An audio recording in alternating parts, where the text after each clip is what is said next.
Alexander Parris, November 24, 1780, June 16, 1852, was a prominent American architect-engineer.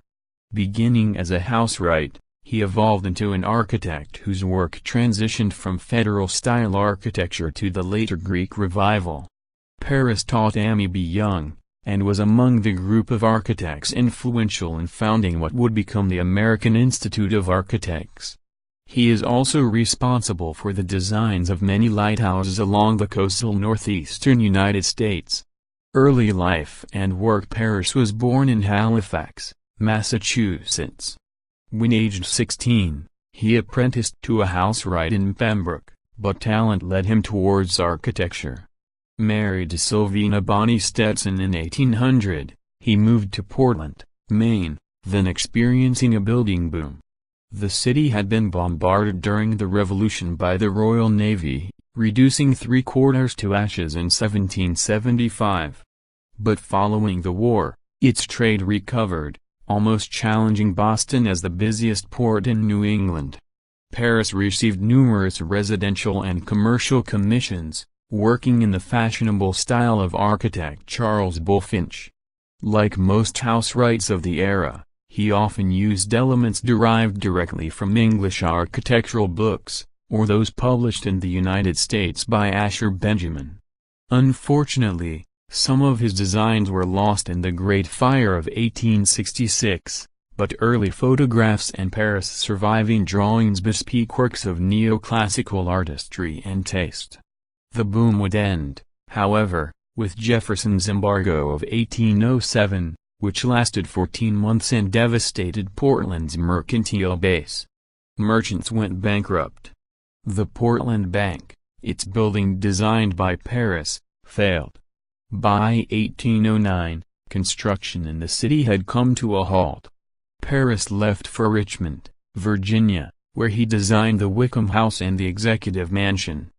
But architect Benjamin Latrobe examined Parris' preliminary plans for the Wickham House, which resembled his previous Federal-style works in Portland, and gave it a blistering review.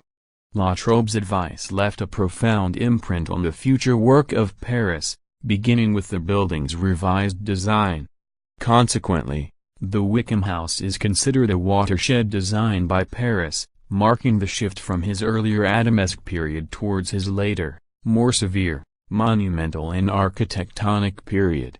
In the War of 1812, he served in Plattsburgh, New York as a captain of the artificers, engineers, gaining knowledge of military requirements for engineering. Boston and Federal patronage. In 1815, he moved to Boston, where he found a position in the office of Charles Bulfinch. Like his famous employer, Parris produced refined residences, churches and commercial buildings. When in 1817 Bulfinch was called to Washington to work on the U.S. Capitol building, Parris helped complete the Bulfinch Building, home of the Ether Dome at Massachusetts General Hospital. With Bulfinch's departure, Parris soon became the city's leading architect, and a proponent of what would be called Boston granite style, with austere, monolithic stonework. Around 1818 to 1823 he kept an office on Court Street. He belonged to the Massachusetts Charitable Mechanic Association.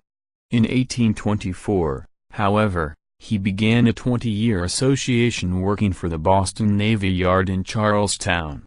He would end his career as chief engineer at the Portsmouth Naval Shipyard in Kittery, Maine. With the federal government as patron, Parris produced plans for numerous utilitarian structures, from storehouses to rope walks, and was superintendent of construction at one of the nation's first dry docks, located at the Charlestown base. Today, he is fondly remembered for his stalwart stone lighthouses, commissioned by the U.S. Treasury Department. They are often of a tapered form termed windswept. Parris balanced the delicacy of his superb draftsmanship, as it was called, with the coarseness of his building material of choice, granite. His most famous building, Quincy Market, is made of it. Parris died in Pembroke, where he is interred in the Briggs Burying Ground.